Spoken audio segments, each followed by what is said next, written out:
Right, good morning from Pipers'Persuasion, Alan Hamilton again, and it's a sunny day in Anniesland. It's 19th of, what month is this? January 2011, and we're in the house of a family member of our interviewee today, who is a very, very famous Iain MacFadyen.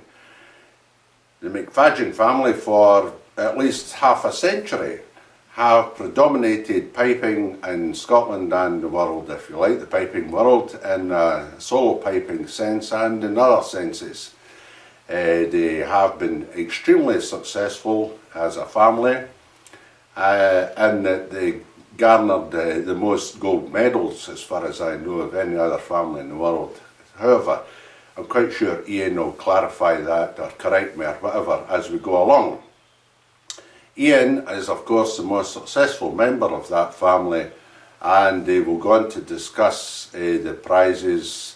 I've got a list here, so it's all right. And we shall discuss also his lesser known achievements, pipe bands, and is also a very well known tutor and a highly respected judge, senior judge in the solo piping circuit. So enough of me, just relax and enjoy Iain MacFadyen.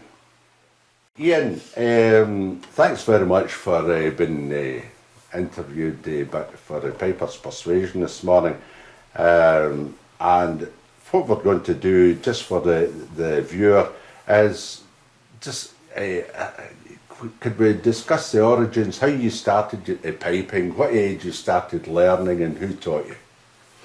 Well, I think my father was a piper, Alan, in Mull. He wasn't a great player, but he was very enthusiastic about us learning as boys, you know. So, that was Duncan?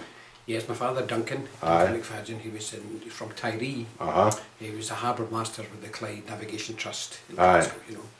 And there was 4 boys. We had five boys in the family and 5 girls, and 4 of the boys and 1 of the girls played the pipes. He was so keen on us learning to play the pipes. Yeah. So you stayed in Carham Drive in Cardonald? That's right. We stayed first of all in Copeland Road. We stayed along from Ibrox. And we moved from there to Carham Drive. And I started lessons in Carham Drive with my father was teaching me then. And from then I went on to Archie McNeill, Seamus McNeill's uncle, the blind piper. How did that work? Well, it's I don't know how it worked, but you need to explain to other people. Well, it's funny because a lot of people have always asked me that, how did you manage to go to someone that was blind? He used to come and feel my fingers. He would sit beside me, and when I put my fingers in the chanter, he would feel my positions, and he would say to me, no, over a wee bit, take them back a wee bit. And then he'd a great ear. He could tell if you missed anything at all. He was a wonderful teacher. And I remember I'd done a couple of lessons from him, very brief lessons, at College of Pipe and Summer School. Remember the summer schools that we used to always go to? That's right. I went there as a kid, and I remember instant recognition of a G or an E or a D grace note, and you knew if you were playing the wrong grace note and all that sort of stuff. Exactly. He used to say to me, when we went up for a lesson, he would say, play me an E grace note. And I would play a G grace note, and he would say, no, I said an E grace note. He couldn't see, but he could his ear was so sharp, he could actually tell. Obviously, the compensation was there in the ears.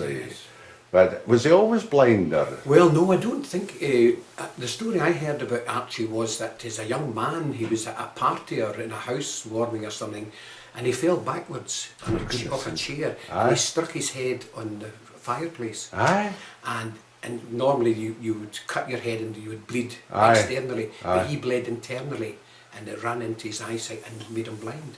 That's amazing. And that's a story that I heard about Archie, and I think that is a true story. But he taught for years, didn't he? Oh yes, my brother Duncan went to him. Duncan went to... Now, who was the oldest or the youngest son amongst all the piping brothers? Well, John was the oldest. There was John, then Hector, then Duncan, and then myself, and then Frina, who was married to John Carmichael, the accordion Aye. of fame, curling Aye, fame. aye, aye. Frina was a very She's a very good player, wasn't she was she? a very. There wasn't so many girls played in these days. No. You know, she was one of maybe probably just a handful of girls. She's well taught, careful player. Yeah, she was a good player, Frina. Aye.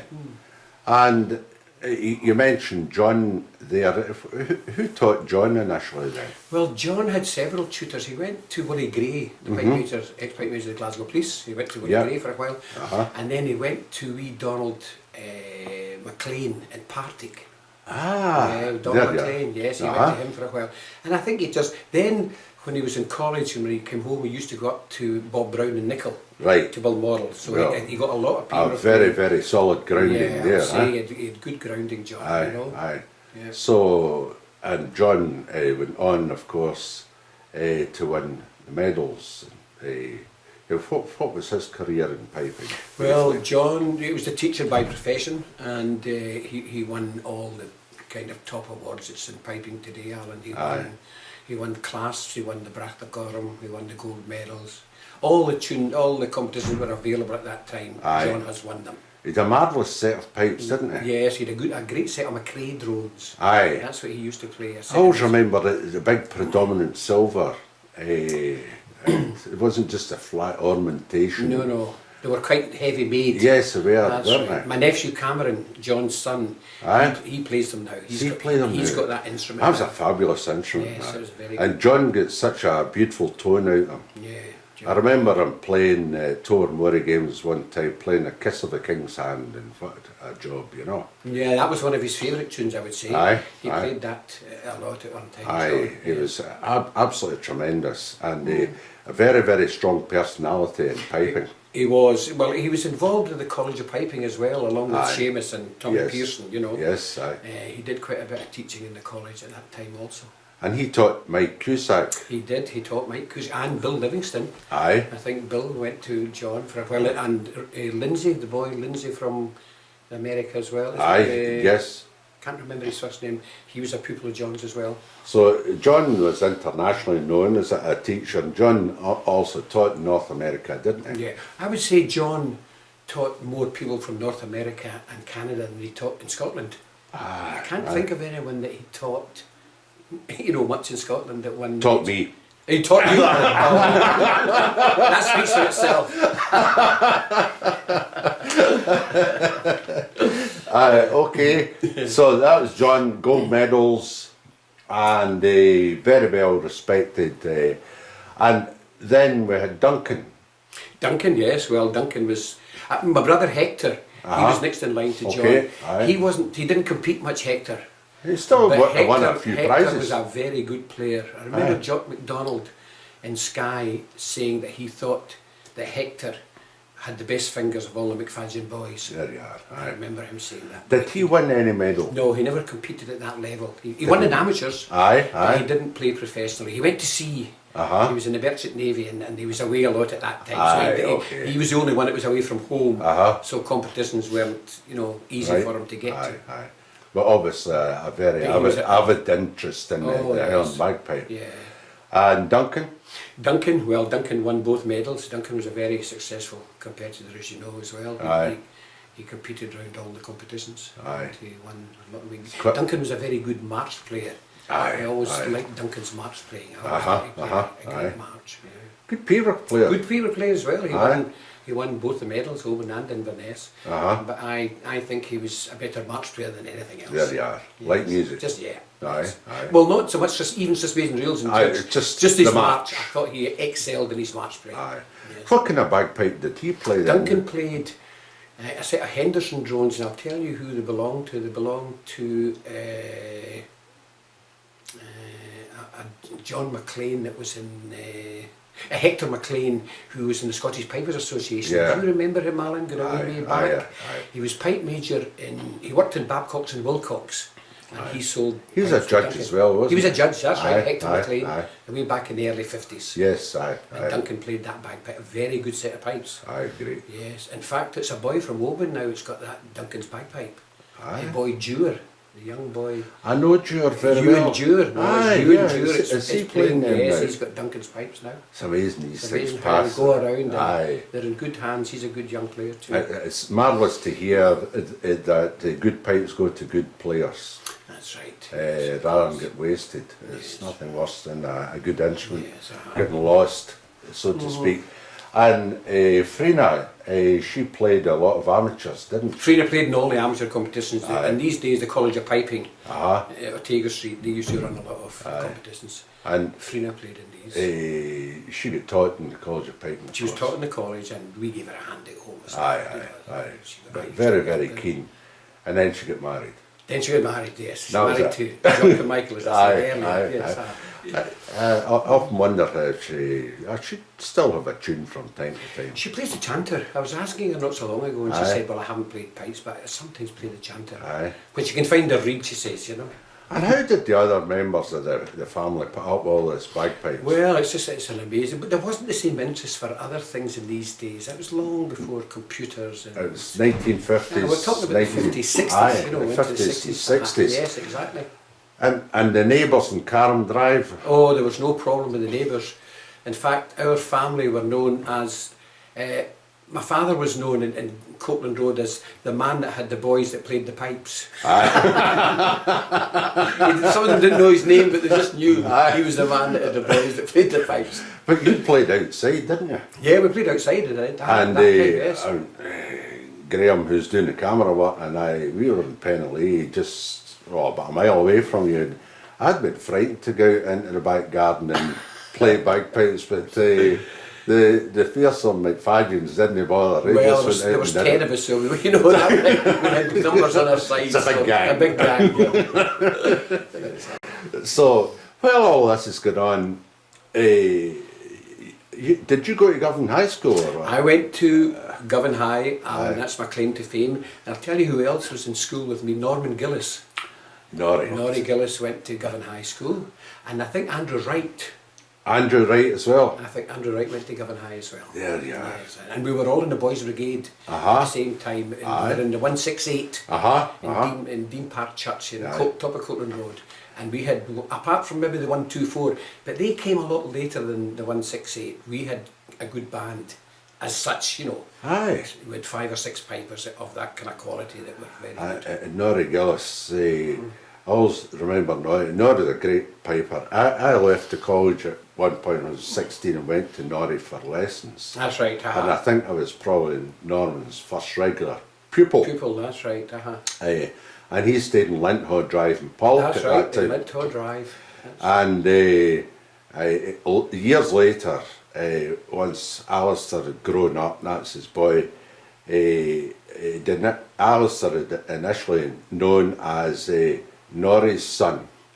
And then years later it developed into Norrie was Alistair's father. That's right. Different generations relate to different things. Aye, don't but they? it's just the fame had passed on to the son, that's you know, right. and it was Norrie was in the shadow then, you know. But that's what happens with generations of pipers, isn't it? Yes, that's right.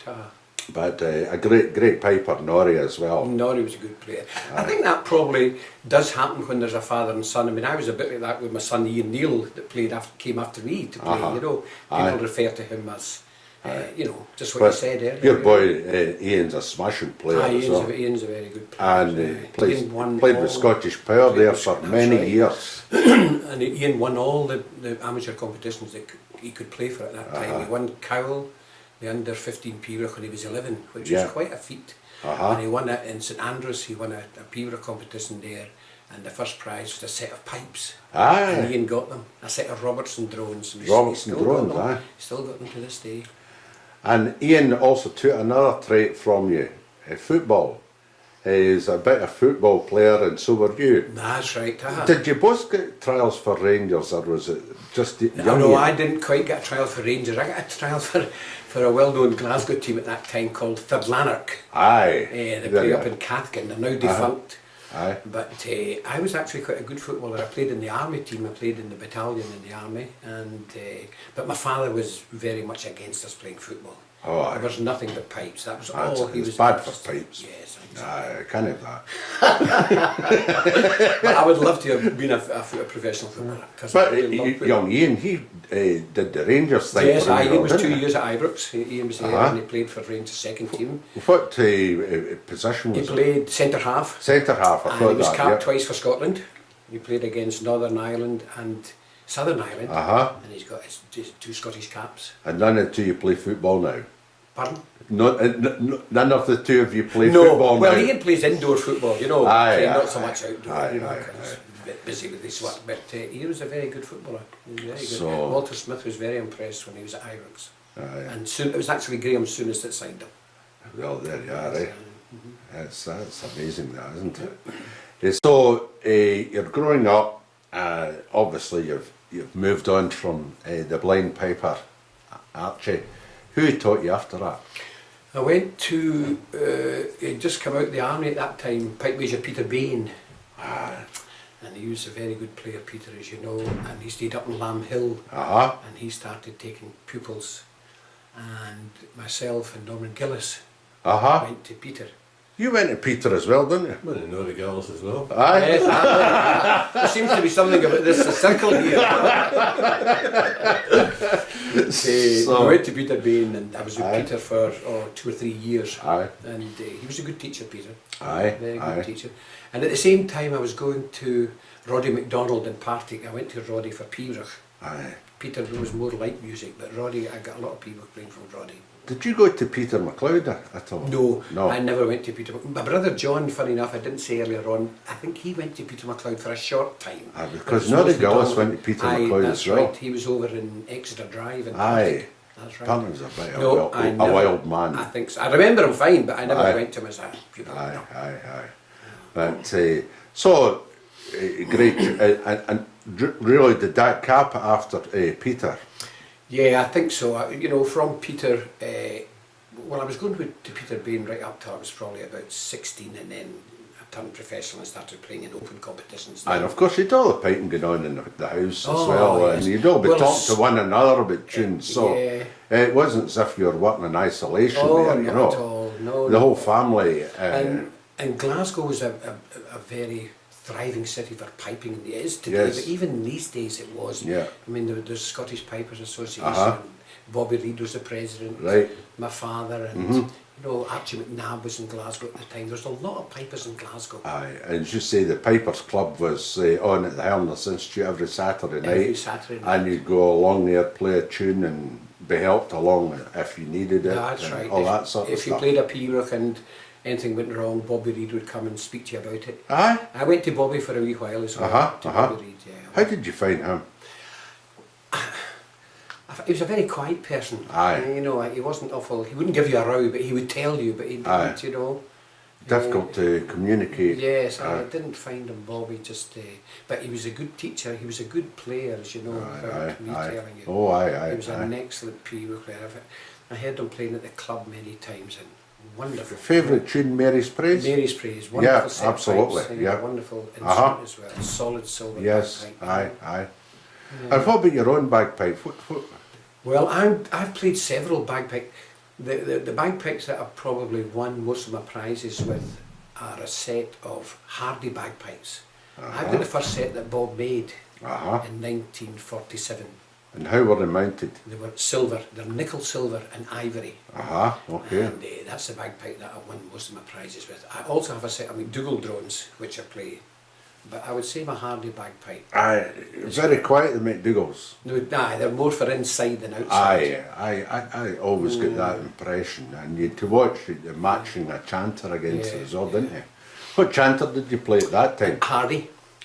Hardy was a good Played chanter at that Hardy time. was a very good chanter at that time. Aye, Still aye. is if you can get one, you know. Aye, aye. Just the pitches change so much, as you know. Aye, but it's, I But, think we're maybe getting back to Well, that. I think it's gradually The- gone so high for a while. Well, with bands and I'm playing Willie McCallum Gold at MC Squared, Yes, and that's back down I was again a going to wee say bit. they're back down again. And yes. I prefer that, I really Yes, do, you know, aye. instead of this high pitched scream. And the pipe bands are going right through the roof with the I think they pitch. were. I think it, as you say, it's coming back down again. I Aye. would say about 10 years ago it was really For the sure. harmonics of drones, it's Yes. far richer, I Uh-huh. think. And the Hardy had more or less knocked it off there. I remember going to a competition in Inverary, and Ronald Laurie was competing at the time. Yes, aye. And Ronald blew his pipes up, and then I blew mine up. And Ronald came over to me and he says to me, "Is your chanter sounding awful flat?" And I says, "Well, I didn't think so." He said, "Well, mine is." He said, "Have you heard any of the other pipers? They're all higher pitched than us." And I think we were the only two who was playing a Hardy chanter. So I think even then we noticed that, you know, that the pitch But was so different. the Hardy chanter went out of vogue, if you like, about the early 70s. Well, I would say, you know, Murray Henderson came in then with a good chanter in Strathmore, and the pitch was slightly higher, you know. And what did you play in the 70s then? Oh, Hardy. Still right Still, through? I won all my prizes with Hardy. Okay. Yeah, right through, I would say. I don't want to jump onto the Aye. 70s just yet because we've got a wee bit of ground to cover. Yeah, Hardy's. I'm going back a wee bit there, but I was interested in the chanter of Hardy. Before we talk about the national service and the army, should we really cover your piping up to that point? Were there a lot of solo prizes before you went into the army? Yeah, I would say so, Alan. I won the gold medal in 1957. 57. In That, September 57. yeah, that was Inverness. Inverness, that was the gold first time. medal. What did you play? I played the End of the Great Bridge. Big tune. Big tune, quite a big tune in these days. Aye. It's the first time I'd ever been to Inverness. I'd never even been to Inverness. And First attempt. First attempt. Yeah. Just fortunate. What age? I would be 20. 20. Yeah. Aye. I just had my calling up papers for the army. Uh-huh. And just the week before I went to Inverness, I got my calling up papers to go for national service. Yep. Just after I finished my apprenticeship. Yeah. I got my calling up papers to report to Dreghorn, to the Royal Scots, to do my 18 months. Uh-huh. And I went to the Royal meetings, and I won the gold medal. And after the results came out, David Murray came over to me and he said, "How would you like to join the Cameron Highlanders?" And I said, "Well, I've had word, I've got to report to Dreghorn, to the Royal Scots." And he said, "Well, leave it with me and we'll see what we can do." And a fortnight later I got a letter from the War Department saying, "Don't report to Dreghorn, report to Cameron Barracks." And that's why I landed in the Camerons. For goodness sake. And of course, Murray at that time, he was a colonel. David Murray, yeah, he was a Lieutenant Colonel. Lieutenant Colonel and DG accounts, Murray, aye. yeah. A lovely man. Aye, An absolute gentleman. And a very knowledgeable person Oh, about yeah. piping and all And that. so good to, he's so good to the pipers in the army. You know, Aye. very good. So, just before we say more about the army, that was the Inverness gold medal at a first attempt at the end of the Great Bridge. Who was judging? I always remember two of the judges, but I can't remember the third one. Two of the judges was Archie McNabb and Sheriff Grant. I think MacDonald Largy, there was a chap who used to judge called MacDonald Largy. I think that was the three judges. And no, in reflection, 2010, the ability of these chaps, their knowledge, was it, how profound was I think Rotty They knew their stuff? Oh, I think Sheriff Grant. Well, Archie McNabb was a very good it? player. Of course it was, aye. Archie McNabb was an excellent player. Aye. I mean, he competed against my brother John. Aye, in that kind of era. So the panel was quite good. Oh then? yes, a very good panel and a good entry, good competition. Was it? I remember three of the prizes. Jimmy Young was second, and Seamus McNeill was third, and I think Neil McKechnie, I think, was fourth. Another great Another piping good player. family. Oh, very good. Oh, I mean, there was aye, a good prize McKechnie, list. aye, There was aye. very good players. Aye. I mean, John McClellan, they were all playing at that time. Aye, of in course they were. 1957. And Seamus McNeill, did he ever win the gold medal? Yes, Seamus won. Don't know if he won both. He certainly won another. He certainly won Oban. I think he did win Inverness as well. Seamus. Yeah, I would say so. Aye. Yes. Yeah. And Oban was the following year. That was the for following you. year, yes. You won the Oban gold medal, I won 58. in 1958. That wasn't my first time at Oban. I'd been at Oban twice before that. The first time I went to Oban, I got third in the gold medal. Right. Now I would be just 17, Uh-huh. and I got third. That's It a was- tremendous it was achievement a as well. wonderful competition. Aye. Because it was rather an unusual circumstances when they announced the results. They gave third prize to my brother John. That was the results that came out. Third prize, John MacFadyen. I think Donald MacLeod won the medal that year. I can't just remember who won it. I think it was Donald MacLeod. But anyway, it was third John MacFadyen, and that was fine. And then at tea time, the announcer came back on before they started the 6-8 marches. Used to have a 6-8 march at Oban at that Okay. time. And they said, we've made a mistake in the result of the gold medal. The third prize should read Iain MacFadyen. And I didn't know whether to feel happy or sad for my brother because he was much older, you know. And it was the first time I'd ever played at Oban, you know. And I played McCrimmon Sweetheart. I always remember the tune I played. Well done. And we're down. And so, when did John win it then? John, so I won Inverness 57, Oban 58. I think John won it probably about 64 or something. And Right. Duncan won it in 66. They won it after me. So that was my claim to fame, that there you I won are. the 2 medals before. That's fantastic. Okay, we'll move into the British Army. You've arrived at Cavan Barracks. Where was that for the viewer? Cavan Barracks was in Inverness. Inverness. And who were the other chaps in the band? in the band, we had a good band at the time. The pipe major was Evan McRae. You know Evan from Fort William. Lovely man Evan. And Eck Peters was our pipe sergeant. Willie McKillop was in the band. I don't know if you know Willie. No, I didn't know. John McDougall then joined John us. McDougall, Yes.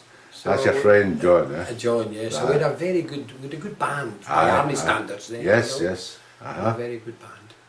So that was 1957, and I was stationed in Inverness, and I joined a battalion in Dover in 58, and I was there till I got demobbed in 1959. So you didn't do a Graham Richardson and end up in North Korea or something? No, the battalion had just come back from Aden, and that's why I wasn't sent out, because I was still doing my training.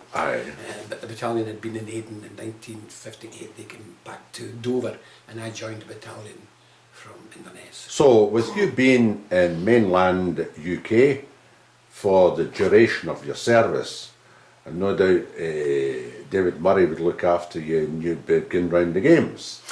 That's right. Well, we did a couple of tattoos. We did a tattoo in Portugal. We did the Portugal tattoo, and we did a tattoo in Channel Islands. So I did a bit of travelling even in these days. That was quite a long way to go in 1957, 58. So what happened with the games then? Well, we did the games as well. John McDougall and I got time to go round the games. And you wore the army uniform? Yes, we had to represent the Cameron Highlanders, as we're known at that time as now the Queen's Own.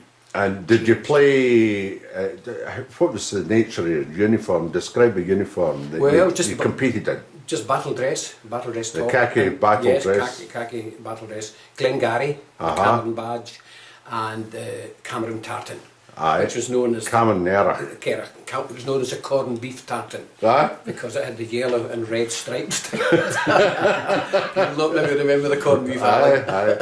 And the leather spawn. And the leather spawn. Plain leather spawn. And just plain hose. Plain hose and brogues. Yes. Yeah. That was so that'd be quite comfortable to play in. That was day dress, you see. We didn't have to wear full uniform.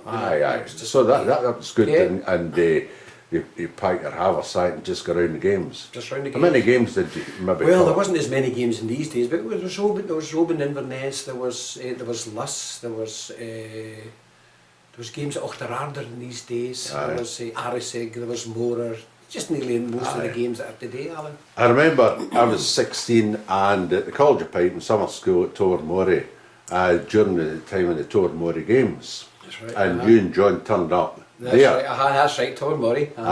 And I'd won a practice chanter the day before in a chanter competition, and I got a lesson from John McDougall, so that was the one and only lesson. I think I remember Marchioness of Tullybarden. I think I remember that now, yes I do, that's a long time ago. Yeah. And I got my first pibroch there, Tullachard from Ronnie Morrison. All right, Ron Morrison. You knew Ronnie very well, didn't you? Yes, I knew the Morrison family, Ron and Fred. And good pipers, eh? Yes, I didn't compete an awful lot against against Fred, and Fred had kind of retired by that Aye, time. they're kind of older. They were a bit again. older than Aye, me, aye, you know. aye. But Ronald played a few. I played a few times in Ronald at Euston Barra in Aye, Glasgow. The aye. Scottish That was their Pipers. favourite That was sort their of competition. fun. Aye. They didn't go round in a lot of games. No, they you know, didn't, no. no. Played out very flat pipes, didn't they? I think what They you- used Yes, were kind of round for but I the think- flat high A's I think and a that. lot of the instruments in these days Aye. was... Willie Morrison did that tendency. as well at Did that he? particular Yes, time. aye. Aye, tremendous. Everything's intermittent and Yes, you know. yeah, So you had 2 years going around the games there. 2 years, well 18 months, but you can call it 2 years by And- the time I got finished, yeah. And then, yeah. of course, during that you're at Oban and winning the second medal Yeah, while you're in the army. yeah. Is there any other notable achievements while in the army? Well, I went to London in 1958. It was the first time I'd competed in the Bratacorum, Yeah. and I won that Uh-huh. in 1958. I won the Bratacorum. I had been to, when I was in the army, I'd gone to Brigadon for about 3 months, 4 months to under Pipe. It was a Donald MacLeod. Uh-huh. Uh-huh. And he suggested I should try to go to London to compete, and we were sent down to London. John McDougall and I went, and I won the Bratach. I was quite fortunate. Okay, now what did you do to win that? What competitions? That was the open. In these days, it wasn't. Uh-huh. You know, it was an open competition. You didn't So have to it's a qualify for Pibroch. it. Just the Pibroch is the Bratacorum. It's the Yeah. main Pibroch event. in Yeah, it's London. just for the viewers, just to Yes. explain it to them. Yeah. And what about light music down there? Yes, I won. As I say, I won the Bratacorum playing the Old Men of the Shells, and Great I tune. won the March of Spain reel altogether in London about 8 times. Aye. I had a very good record for the March of Spain Aye. reel in London. More so even than in Scotland. I don't know why. Well, the March of Spain real 8 times, but you also won the Bratacorum 4 times. Yes, I won that. Yeah, yeah. Mhm. So and that's quite an achievement as well. Yeah, yeah, it And was, against probably a very heavy field again. Well, again at that time, you see, you had John McClellan playing, you had Donald Morrison, Uh-huh. my brother John, Seamus McNeill.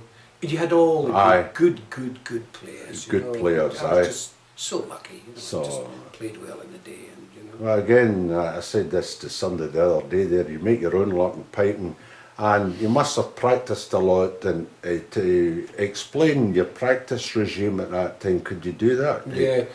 Well, when I was in the army, we were sort of, I mean, apart from our initial army training, Uh-huh. we didn't do anything else militarily. It was all piping. So, that I was how many hours a day do you? Oh, probably playing 6 hours a day, Great. every day. And that would stand by you the rest of your life, Yes. really. Well, exactly. I think it was just a great background for me. or for Because you'd be anyone at that practicing time. an awful lot, obviously, in your teens, but I would suppose the army would just cement that. Ah, well, if you think of the pipers who've been in the army, like Sir John McDougall and Angus MacDonald and Gavin Stott, they've all won at Aye. the highest level. Yes, aye, Oh, so simply it's- because the application. Ian Morrison. It's got to be that you're Aye. getting so much piping. And a great emphasis in technique as well, eh? Oh yes, I think so. Yes. Aye, and the bagpipe, of course, everybody playing sheepskin at that time, none of this Gore-Tex and cane reeds. How did you source your reeds at that time? Well, it was very difficult sometimes to get reeds, as you know. Iain MacFadyen started making chanter reeds. He was making Uh-huh. good reeds, and John McClellan was making good reeds at the I time. was, aye. And there was a few in Glasgow. There was another few pipe Uh-huh. makers in Glasgow that were making reeds. Drone reeds were the same. Did you ever, you wouldn't go near the Army School of Piping because you weren't in the Army long No, enough. well, the reason David Murray, Lieutenant Colonel Murray, came to me just about a month before I was due to be demobbed and said to me, if you sign on for another 3 years, we'll send you to the Army School of Piping. It was a carrot, you know. Aye. And I was very tempted, but my father said, no, don't sign, No. you come out the Army. So I You end up in Korea again. Yeah, well, and I went back to my trade as a joiner. Aye, I went aye. back to my trade. But So- I could have been there, but that was the reason Aye, aye. I came out the Army. Aye, there wasn't a great fun, especially international disputes, and if you got out of the army, you did with great alacrity. I would Well, have thought, that's you right. know. Aye, it was a great thing to look forward Aye. to being demobbed. You know? Aye, because who knows what was going to happen at that particular time in the 60s, Well, you know. that's right, yeah. Russia and everything else. So you left the army and you returned to your trade, joiner. I was a joiner to trade. Yeah, and still staying in the southwest of Glasgow. Still staying, yes. Aye. And, I came out of the army in 1959-60. I went back to my trade in the shipyards. Yes. Back working in the shipyards. Now, you had, this is probably a nice time just to introduce the pipe band theme, because I think the early 60s was the time that you were in pipe bands. That's right. I was in the Red Hackle band. Aye. The first band I was ever in was the Rolls Royce. That's a long time. Aye, I was in that aye. for a short time under, as you know, George Campbell. Yeah. And then I joined the Red Hackle. Uh-huh. It was a competing band. It was one of the kind of wealthy bands in Glasgow. It was, yes. Because it was sponsored by Red Hackle Whisky. Aye. And Angus MacLeod was the pipe major, and the good players in the band, again going back, Norrie Gillis was in the band, Norrie. Andrew Wright was in the band. Andrew Wright was pipe He sergeant. was a pipe sergeant in the Yeah. band, and myself, and there was something, you know, Dougie good- Ferguson. Dougie Ferguson for a short time. Aye, You he was know. a good player, Good Dougie. play, whoa, very good Dougie, you know. Wild man. Oh, when he turned up, you know. But we were youngsters in the band at that time, myself Right, and Robert Stewart That's right. and Hamish McLaughlin Hamish, that's right. Hamish was and guy. another chap, Colin, somebody. That's right. But it was a good band. Oh, the Red Hackle was one of the top bands at that time. We were second in the World Championship. Yeah, In Belfast. Balmoral Park in Belfast. Belfast, That's yes. Right. That was 64. 1962. 62? I thought it was 64. Was it? All right. Well, you might be right. It was 62, Aye, it was between 64. 62 Yeah, and it was the 64, early wasn't it? 60s. Aye, one of these sort it of was times. before I got married, yeah. You'd probably be right enough about the date, because I was speaking to Iain MacFadyen about that, and he said that the Glasgow place got fourth that day. I says, aye, the Red Hackle beat them. That's right. I'll tell you the band, I think it was 62, Alan, because I got married Aye. in 64. Yes. It was before I was married. Aye. And the band that won it that day was the 277. 277 under Jock Jock Wilson. Weatherstone's band. Jock Wilson's Yeah, band, it's a TA band. I know. And they come right out left field. Nobody knew who they were. They just Yeah. in there won the world. Yeah, but I think Good band though. I think in fairness, the Hackle should have won it that day. I should have. Yeah, aye, I think so. definitely. Aye. So that's my claim to fame. That was my in the first pipe time bands. playing pipes in Northern Ireland. Was it really, Alan? As an Uh-huh. experience. That's you know. right. The hospitality was Aye, fantastic. that's Remember we sailed from the Brumelaw. Brumelaw? I was just going to say, do you Aye. remember we went with the boat to Brumelaw? And Peter Shaw was the secretary. Aye, do you remember? Peter. Oh, what a man. It was a wonderful trip. you Aye, know, aye, aye. I still think I had about first it. class berths. Oh, that's right. Because we were, as you say, as I was saying earlier, a wealthy band in these Aye, days. aye. Money was no object. Oh no. Yeah. Aye, aye. And away back on a Sunday morning, back to Brumelaw, and off the boat, and Sunday morning, no buses running. How do you get home? You know. Yeah. So that was a Hackle. Did you play with the corporation? Well, Pipe? that's 1964. That was, Alan. Aye. I got married in 1964, and I joined the Glasgow Corporation Transport Aye. Maintenance Department as a joiner. Yes. Yeah. And they had a pipe band Uh-huh. under Pipe Major Donald McLean. Yes. So I joined the band. And Pipe Major Donald McLean was what regiment again? He was Seaforth. He was Seaforth. Highlanders. Seaforth Highlanders. And in the band we had Duncan Johnson. Aye. Duncan was a very good player in the band. And Aye. my brother Duncan, myself, two McInnes boys. Remember there was Aye. McInnes brothers, two boys that played. And again, it was a good band, very Aye. good competition, competing And band. Big Turbine, he was Alec the drum, Turbine, he was the drum drum major, major, and that's he ran the band, didn't That's he? right. He was an inspector He was an inspector. in the transport. And Jock Anderson, I always remember, was the Aye. bass drummer. Aye. He was the bass drummer. Yeah. Aye. He had a good band. So It wasn't a great competing band, No. but it was a kind of fun band in a way. We played at a lot of functions in Glasgow with it being a local council band. It was, subsidised again, by the there Glasgow wasn't Corporation. anything about money. The money was No, there. we were one of the wealthy bands. Aye, We were aye. self-supporting. I don't want to join poor bands, you know. I know. So, okay, you've had a wee bit of fun with pipe bands, and you get married in 1964. It was married in 64. And Yeah. moved to Tassie Street in Shawlands, That's right, Alan. and you're competing like mad here. The mod was away by the national mod 68, 68 was the national mod, Alan. That was the first time. and that was the first time. The first yeah. time they had piping at the national mod. And you won that. and I won the banner. Uh-huh. Yeah, I won the gold banner. Pembroke again? No, it was just a match of Spain reel. Was it? Yeah, it was held in Aviemore. Yeah. Uh-huh. And it was quite a feat that year because I had a boy in the under 18s. I don't know if you remember this lad called Norman Graham. I don't He was remember him. he was a good player, Norman. Mm-hmm. He won the under 18, and I had another wee boy that came from East Kilbride called Alec Thompson. Uh-huh. He won the under 15. So the 3 prizes from the National Lord came to Glasgow. So you were teaching by that time? I was teaching, yes. I was taking them privately in Glasgow. I was teaching Aye. in Glasgow. And Uh-huh. I was also teaching in the college before I came up, College of Piping. Yeah. So, is that more or less the 60s taken care of with Yeah. your writing, and then we move into the 70s Yeah. where you start to win lots of other sort of prizes. When did Glenfiddich start, for instance? Glenfiddich started in about 1972. I Aye. would say 1972. Yeah. In the 60s I was still in Shawlands. I didn't move up to Kyle until 1972. I moved up to Kyle and started with education in 1972. So you were teaching piping and in Glasgow privately. right, Yes. aye, but you moved up to Kyle, Yes. 72, and you commenced then formal teaching on a paid basis under the auspices of the education department, and what a fine place to stay. Yeah, I was in 1972. They were just introducing piping into the schools, Uh-huh. and I think a lot of credit has to go to my brother John, my late brother John, and Seamus McNeill. They were the two that really fought to get piping this as a established, subject, to get yes. it as a subject, not just on the Uh-huh. side. And in 1972, it was accepted into schools, Uh-huh. and I applied through to the it was the old Ross and Cromarty Uh-huh. education department for the job, Uh-huh. and I went for the interview and I got the job, and I Yeah. started in Kyle in May 1973.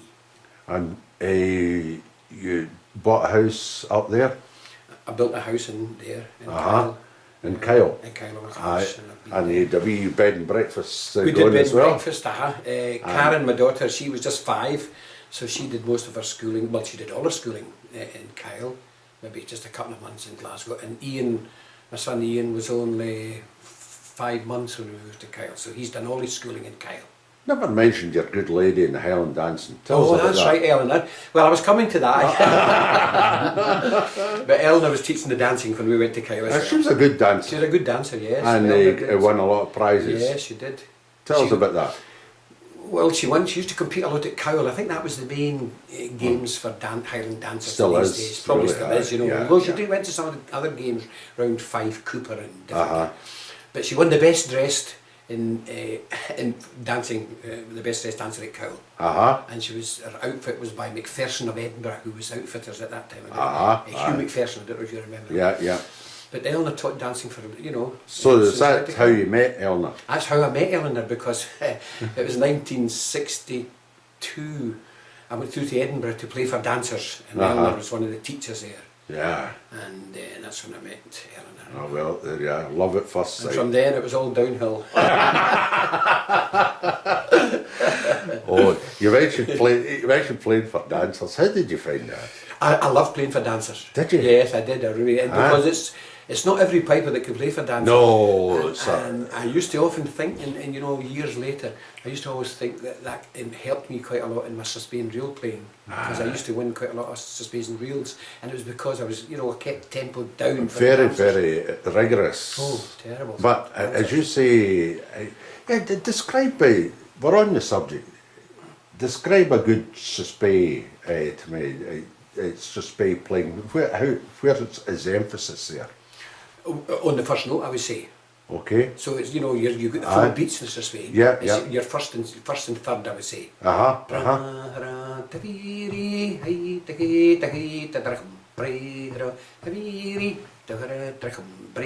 That's Good. about the tempo for a fling, you know. Aye, yeah. I think a lot of the pipers in these days are even present, not so much, I think present day they're a lot better now for playing for dancing because there's CDs and tapes and there's been a lot of pipers done it through the years. Aye. But when I was playing at that time there wasn't a lot of pipers played for And the dancing. competitions display solo piping that you like to hear. Yeah, similar I think yeah. some of them tend to play too fast. Yep, and lacking expression. Lacking expression, There's a lacking roundness comes There's in as well. Yes, Yeah. they're playing every note the same value, Aye.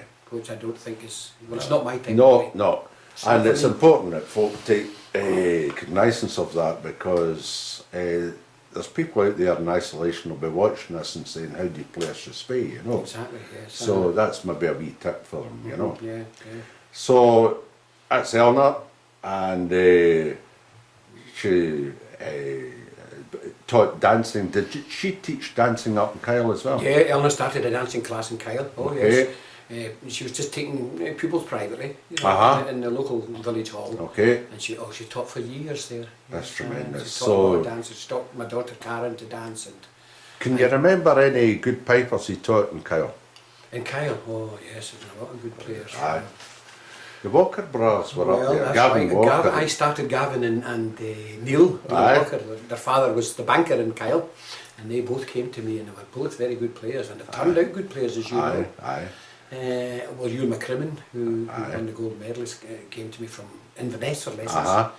and I had a lot of good kids in Kyle that are playing with band. There's a lot of boys in bands now that. I said to Walker brothers, I said, why did two of you play sort of left-handed? You know, the pipes in the right shoulder instead of the left shoulder. He says, Iain MacFadyen never told us to do anything different. Well, that's. You get to blame. I'll tell you, that's. I don't think that's quite true because wouldn't it be? when they came to me, I remember Aye. saying to them, they were like, "What I do if anyone comes to me, hand them Aye, a chant and right. ask them to put their hand."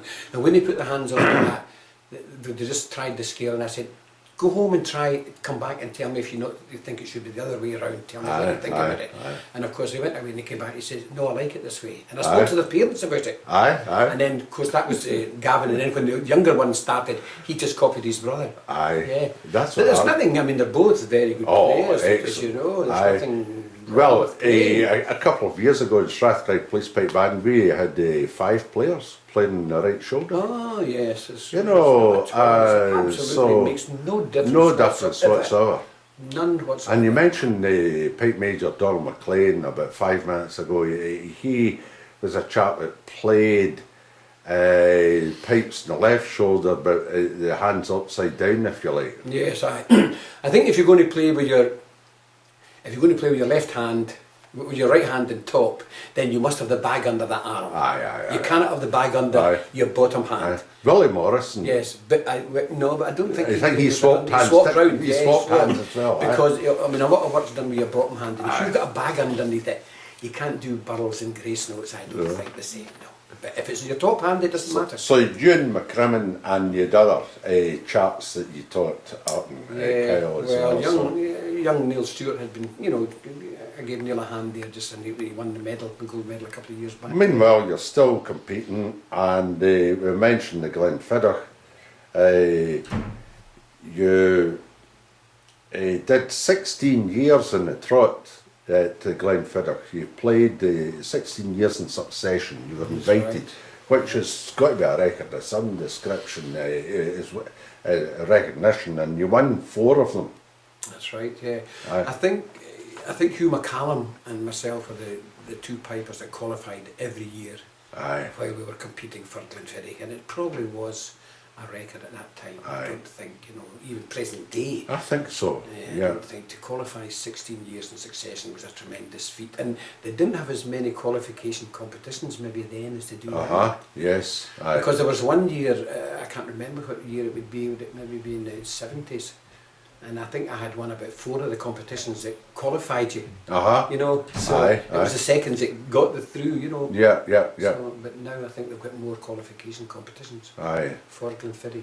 And Silver Chanter at Dunvegan Castle. Yeah, I was very fortunate. You I get won 4 of them. I won the Silver Chanter 4 times. Yeah. I've been to every Silver Chanter since it started. Have you? Yes. Just even as a Just spectator? as a spectator, yes.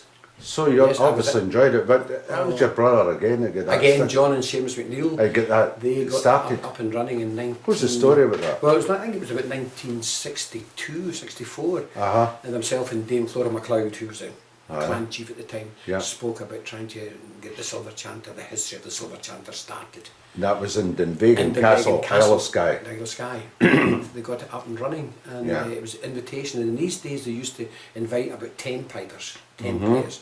Now it's down to about 5 or 6. Yeah. But these days it was 10. Uh-huh. And I was at the very first competition, and myself and my brother John, and it was won by Hector MacFadyen. Ah. Hector MacFadyen. No, that was Hector MacFadyen, Hector Penny Gale, Gale, rather he- than your brother Yes, Hector. yes, no? yeah, Hector MacFadyen, Penny Gale. Uh-huh. Hector won it, and I always remember the prize list. The prize list. Hector played that McSwan Heroic. Aye. He won it with that. A difficult tune Aye, too. difficult tune. And I was second with Kiss of the King's Hand, Uh-huh. and my brother Duncan was third Mm-hmm. with Lament for the Only Son, Okay. and D.R. McLennan Uh-huh. was fourth. Aye. With, I can't remember D.R.'s tune, but I always remember him because he was one of the older ones. Aye, That's what I aye, remember. great. And how many judges did they have at the... Two, Two. just 2 judges. And you played whereabouts the castle? In the castle, in the drawing room. In the drawing in room. Now, Dunvegan is Castle. that where the fairy flag With was? the fairy flag, yes, exactly. And the drinking horn? And the horn, yes. And Yes, the other artefacts of Oh, it's the a very MacLeod very historical- clan. I was fortunate enough to go there again with the College of Piping and play MacLeod's rowing tune in that room, that very room, in front of Dame Flora. There you are. And what an Oh, experience. fantastic. I was only about 17 or something at the time, but the atmosphere playing, could you describe that to us? Well, just with what you said, Alan, there, your choice of tune is unbelievable because the first chanter I won, I played MacLeod's rowing tune. Uh-huh. Just the tune that you played. Aye, And aye. the first year I won the Silver Chanter, that was the tune I played. The second year I won it with Kiss of the King's Hand. The third year I won it with MacLeod's Salute Again. Uh-huh. And the last time I won it with a massive tune and a big tune. The Heart Tree. But it was all McCrimmon tunes for that Yes, competition. for the competition was Yes, McCrimmon it's all tunes, McCrimmon tunes, But yeah. one year they made it, you had to play 2 tunes. You had to play a long tune and a short tune. Ah. And I got Lament for the Heart Tree and the Pretty Dirk. That was the 2 tunes. The Heart Tree's about 22 minutes. Well, it's probably the longest pibroch in the book. Aye, Isn't aye. it? You know, It's on and on and on. and Lament for Donald Band, they're similar. You know. Aye, aye. A tremendous experience, so, and it'd be a good audience for that too. It's full house Aye. every year. It's Aye. standing room only. It's Aye. very, very popular. Did you play at the Sky Gathering? Oh yes, I played at Sky Games How as did you well. go on with Yes, that? well, yeah, the games were the day before, you see. The Yes, game aye. and the Silver Chanters. Yeah, I was always successful. I won the Dunvegan medal and I won the class, but Yeah. Sky. Again, that was peculiar because of McCrimmon tunes had to be Again, submitted. it's just McCrimmon tunes on me. Yeah, for the Peter. For the Peter. Yeah. And like music, they used to have a set tune for the march. Uh-huh. Someone used to pick a tune and you played that set tune plus one of your own. Ah. Instead of the same tune twice. And over. because it was 2 marches, 2 suspense and 2 reels. Correct. And then in the 6/8 and jig competition, Correct. same day as the Peter. Well, I had a 6/8. What used to happen was before you played in the Dunvegan medal, you had to play 3 6/8s. Yeah. And the idea of the play 3 6/8s was that was to tune your pipe, to save you tuning and tuning and tuning. So you're supposed to play your 3 6/8s and then start your P-rock immediately.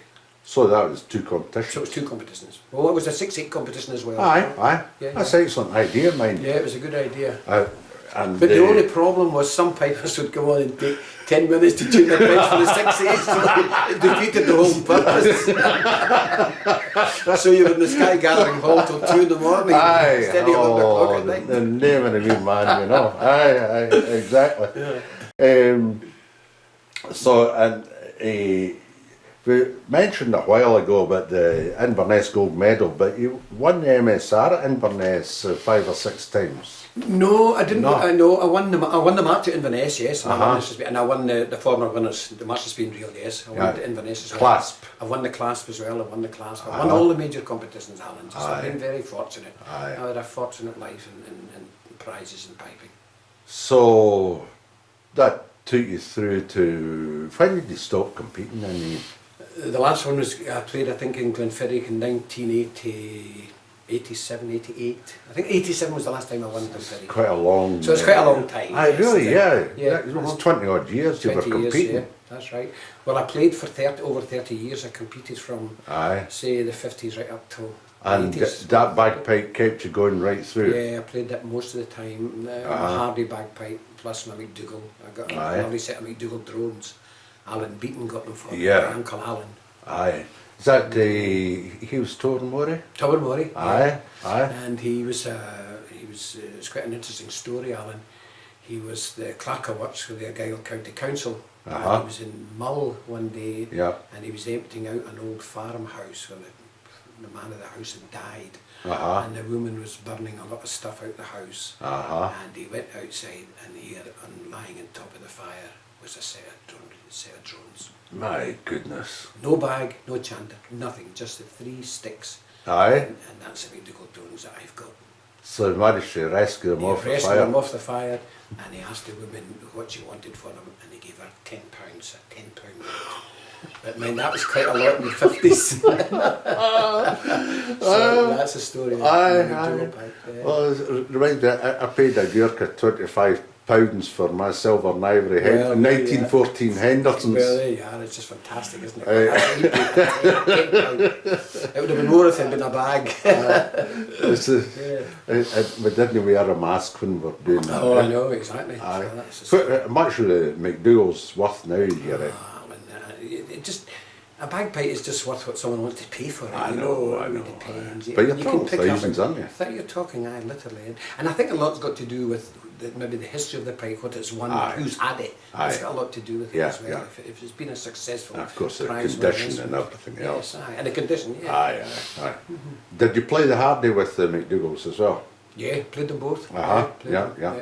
Oh, you mean the Hardy Chanter? Yeah.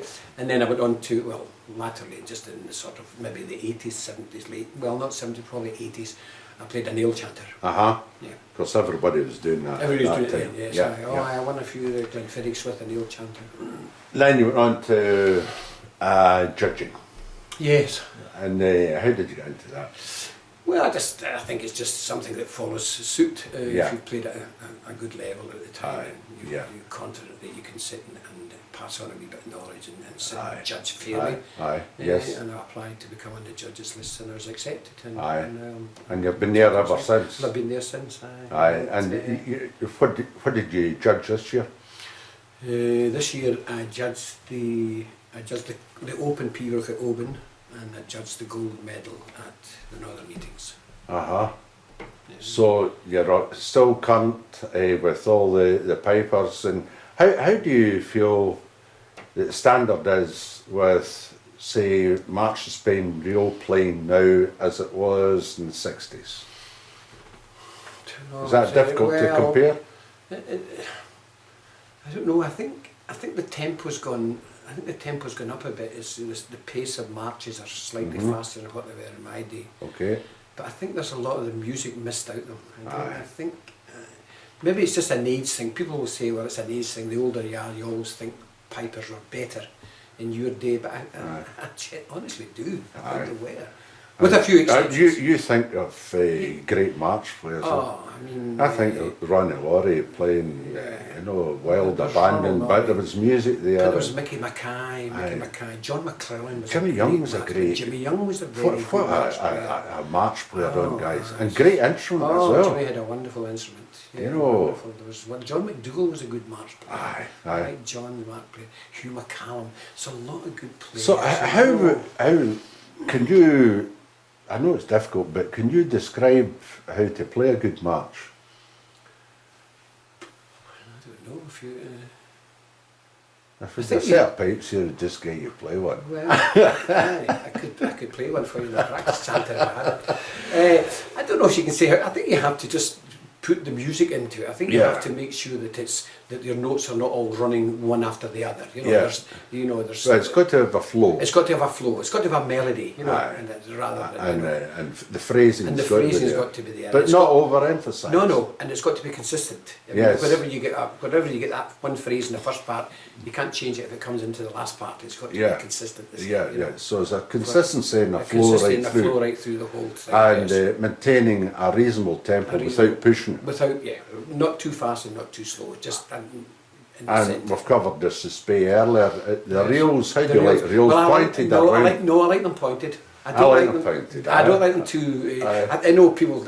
I think that's come into piping now. Aye. This round playing. It was never in my day. You No. never heard much round playing, and Aye. you know, the likes of. So All the you top still players. sort of look for a pointed reel. Oh yes, I still think. And I this suppose, to be fair, that the guys that are competing now, they do point to some extent. certainly. Aye. I think it lends to the type of tune. Some tunes. Well, sound better. Sheepwife, for instance, Uh-huh. tends to go round. I a go bit. around some of them. That's what I'm saying. It I depends. bet your Mrs. McPherson or Aye. Winverin would be Aye. pointed. Yes, John Morrison of Ascent House. You know, Aye. some of these tunes. So you know. the tune sometimes dictates the style as well, Exactly. doesn't it? It depends on the Aye.